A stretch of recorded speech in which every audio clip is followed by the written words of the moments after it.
রাতের ডিনার সারতে আমরা চলে এসেছিলাম 16 আনা বাঙালিয়ানা। তো আমরা গেলে প্রত্যেকবারই এখানে হয় ডিনার নয় লাঞ্চ খাওয়ার চেষ্টা করি। তো এবারে তো হাতে সময় কম, সেই জন্য আমরা ডিনারেই এসেছিলাম। আর আজকে যে বলেছিলাম দুপুরবেলা আমরা লাঞ্চটা স্কিপ করেছিলাম সেই জন্য। তো এখানে ডিনারে নিয়ে নিয়েছিলাম একটা ভেজ থালি, একটা মটন কষা, পোলাও আর ছিল রুটি, চিকেন কষা। তো এখানকার রান্নাগুলো টেস্টগুলো আমাদের ভীষণ ভালো লাগে। আপনারা যদি কখনো পুরীতে আসেন একবার এখানে টেস্ট করে দেখবেন, আমাদের ভালো লেগেছে সেই জন্য আপনাদেরকে জানাবেন। তো যাই হোক, খাওয়া দাওয়া করে এবার আমরা হাঁটা দিয়েছি আমাদের হোটেলের দিকে। বেশ রাত্রিবেলা ধারের হাঁটতে কিন্তু ভালোই লাগে, অনেকটাই রাত হয়ে গেছে, প্রায় তখন 11টা বাজে ঘটে থাকে।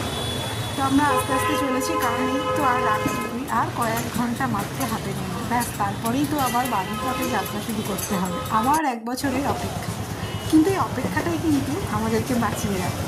এই যে কষ্টটা একটু কম করে এই অপেক্ষাটা, যখন মনে পড়ে সামনের বার তো আবার আসবে, সেটাই। যখন আমরা প্রত্যেকবার যেতাম না, তখন যখন একবার ঘুরতে গিয়ে চলে আসতাম তখন মন খারাপটা অনেক বেশি। টাইম হয়ে গেছে 4:45 সকাল।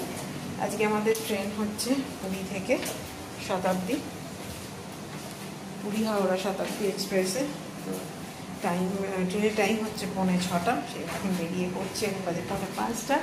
স্নান টান করে বেরোচ্ছি। তো বাড়ি গিয়ে তো প্রচুর কাজ আছে, কদিন ছিলাম না, তবুও সকালবেলা স্নান করে বেরোলে একটু ফ্রেশই লাগে। চলুন, পুরীর আমাদের এপিসোড কিন্তু এখানেই শেষ। আমরা বেরিয়ে পড়েছি অটো ধরে। অটোটা নিয়েছিল 200 টাকা আমাদের হোটেল থেকে স্টেশন পর্যন্ত। এখনও রাস্তায় সেভাবে লোকজন নামেনি, যারা মাত্র ট্রেন ধরবে তাদেরকেই দেখা যাচ্ছে। যাই হোক, প্ল্যাটফর্মে চলে এসেছি। তো এবার ট্রেনে উঠে পড়বো, আর তো ব্যাস ট্রেনে উঠে পড়লে কয়েক ঘন্টা ওয়েট, তারপরে সোজা বাড়ি। তো এবারে পুরীর আমাদের ছোট্ট একটা ট্রিপ ছিল, কিন্তু সেটাও কিন্তু বেশ ভালোই লাগলো, ভালোই কাটলো। এই কথাটা কোথা দিয়ে যে কেটে গেল হুড়মুড়ি এই দিনগুলো বুঝতেই পারলাম না। আমি যে বললাম হাতে শর্ট টাইম থাকলে যা হয়, কোথা দিয়ে যে দিন কেটে যায় বোঝাই যায়। ট্রেন ছেড়ে দিয়েছে, আর বাইরে ওয়েদারটা একটু অন্যরকম ছিল, ওই জন্য কাছে দেখুন ভ্যাপার হয়ে রয়েছে।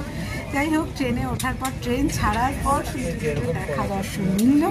তো আমরা সূর্যদেবকে দেখতে দেখতে তারপরে চা দিয়ে গেছিলো, তারপরে তো ব্রেকফাস্ট ছিল, আর তারপরে লাঞ্চও ছিল। লাঞ্চের পরে যে বসে বসে আইসক্রিম খাচ্ছিলাম, তার মধ্যে একটুখানি জাস্ট স্ন্যাপ নিয়ে নিয়েছিলাম। ট্রেনে তো সেভাবে ঘুম হয় না, তো সেই জন্য যাই হোক তারপরে হাওড়া স্টেশনে নেমে পড়লাম। একদম রাইট টাইম ছিল ট্রেন। তো নেমে এবারে তো কাঠ ধরার পালা। এখানে দেখুন এই বড়ো পাখাটার কথাই বলছিল অভিষেক, সেটাই আপনাদের সঙ্গে একটু শেয়ার করলাম, এটা এতদিন চোখে পড়ে। যাই হোক, এখানে গাড়ি ধরার জন্য দাঁড়িয়েছিলাম, এবার ধরে সোজা বাড়ি।